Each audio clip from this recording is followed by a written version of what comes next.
Welcome back to my channel. ഇന്ന് നമുക്കൊരു പുതിയ ഐറ്റം ഉണ്ടാക്കാം. ചക്കക്കുരുവും മാങ്ങായും വെച്ചൊരു മപ്പാസ് ഉണ്ടാക്കിയാലോ?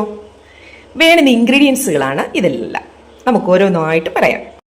നമുക്ക് പാൻ വെക്കാം. പാൻ ചൂടായി കഴിയുമ്പോൾ നമുക്ക് സ്വല്പം വെളിച്ചെണ്ണ ഒഴിക്കാം. വെളിച്ചെണ്ണ ചൂടായിട്ടുണ്ട്. നമുക്ക് കടുക് ഇട്ട് പൊട്ടിക്കാം. വറ്റൽമുളകും നമ്മുടെ കറിവേപ്പിലയും നമുക്ക് സവാള ഇട്ട് വഴറ്റാം. ഇവിടെ ഇഞ്ചിയും വെളുത്തുള്ളിയും കൂടെ ചതച്ചൊന്ന് ചേർക്കാം. പച്ചമുളക് ചേർക്കാം.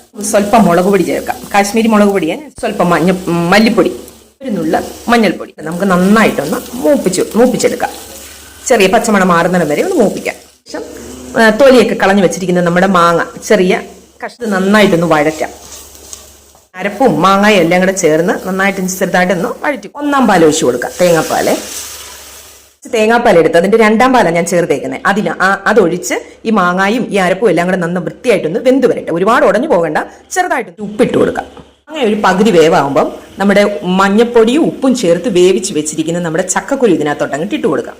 നമ്മുടെ ചക്കക്കുരു മാങ്ങയും ചേർത്തുള്ള മപ്പാസ് റെഡി ആയിട്ടുണ്ട്.